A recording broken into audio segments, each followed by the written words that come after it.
जी बताइए आज पश्चिम बंगाल में जो नरसंहार हिंदुओं का हो रहा है, उस सारे नरसंहार को देखते हुए सारा हिंदू समाज विक्षुब्ध है। और ममता बानो जिस तरह से हिंदुओं पर अत्याचार कर रही है, किसी से छिपा नहीं है।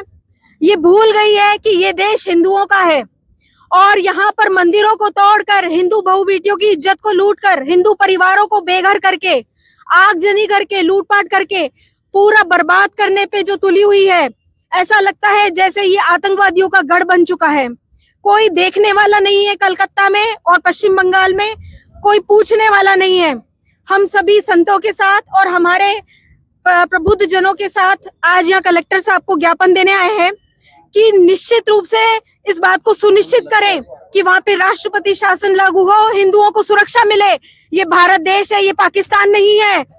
ये भारत देश है, ये मुस्लिमों का गढ़ नहीं है। यहाँ पर जो लोग बसे हुए हैं उनको बर्बाद ना करें, नहीं तो हिंदू पीछे नहीं हटेगा।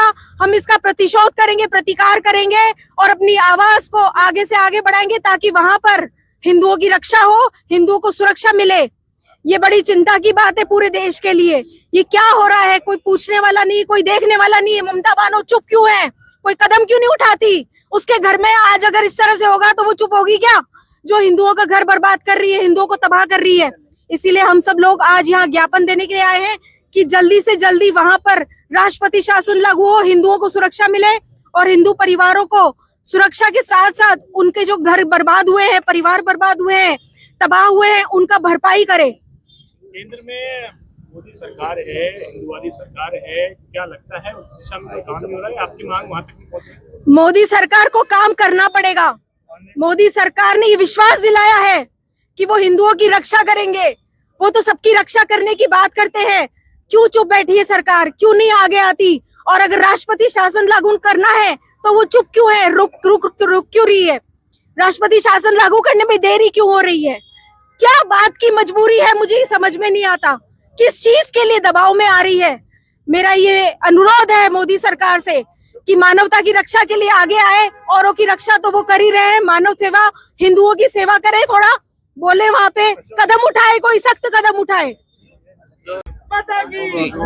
केंद्र में बीजेपी की सरकार, एक बहुत अच्छा प्रश्न माननीय अशोक जी ने किया है कि केंद्र में मोदी सरकार है, उसके बावजूद ये अत्याचार क्यों हो रहे हैं। देखिए, कानून और व्यवस्था राज्य का मामला है। बंगाल में ममता बनर्जी की सरकार है। ममता बनर्जी ने तय कर रखा है कि किसी प्रकार से यहाँ पर मुस्लिम राज्य स्थापित हो, किसी प्रकार से यहाँ मुस्लिमों का बाहुल्य हो। और वो जो चिकन नेक है, वो जो बंगाल का एक हिस्सा आज दोनों अपने देश के दो भागों में विभक्त करने के लिए एक छोटी जगह है, उसको किसी प्रकार से हिंदू विहीन किया जाए। और यही कारण है कि वक्फ अधिनियम के विरोध के नाम पर वहां पर हिंदुओं को लक्ष्य बनाकर, विशेषकर दलित समुदाय को लक्ष्य बनाकर उन पर अत्याचार किए जा रहे हैं। आज उन्होंने जो अत्याचार किए हैं वो कोई जाति विशेष देख कर नहीं किए हैं, बल्कि सबको काफिर मानकर, जो नॉन मुस्लिम है सबको काफिर मानकर उनके प्रति अत्याचार किए जा रहे हैं, हत्याएं हो रही है। लोगों को ये कहा जा रहा है कि आप अपनी बहन बेटी को छोड़ दीजिए और चले जाइए। लोगों को ये कहा जा रहा है, माता बहनों को, कि आप आइए, अगर पति जी को छुड़ाना है तो आप यहाँ आ जाइए, हमारे पास आ जाइए। इस प्रकार की जो ये दुष्कृत्य हो रहे हैं, जो दुष्कर्म हो रहे हैं, जो अत्याचार हो रहे हैं, उनके खिलाफ बंगाल सरकार बिल्कुल आक्रमण्य होकर बैठी हुई है। ये राज्य सरकार का मामला है। हाँ, ये जरूर है कि जब अति हो जाएगी तो राष्ट्रपति शासन लगेगा। हम आज ये भी मांग करने आए हैं कि बंगाल को अब सहन करने की जरूरत नहीं है।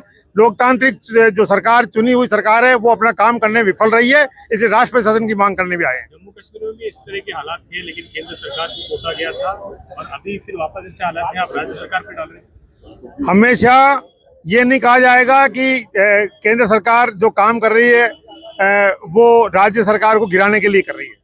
आज ये सही है कि लोकतंत्र तरीके से जो चुन के आई है सरकार, उस सरकार को एक पूरा मौका दिया जा रहा है। उस सरकार को कहा जा रहा है कि आप अपने राज्य में कानून व्यवस्था संभालिए, लेकिन नहीं संभालेंगे तो वो भी एक हथियार होगा। वैसे सरकार जब जिस स्तर पे जब चाहेगी वो करेगी, लेकिन हमारा काम मांग करना है। हम मांग कर रहे हैं और यही मांग कर रहे हैं, केंद्र सरकार से भी मांग कर रहे हैं कि वहाँ स्थिति नहीं संभलती है तो राष्ट्रपति शासन लागू हो।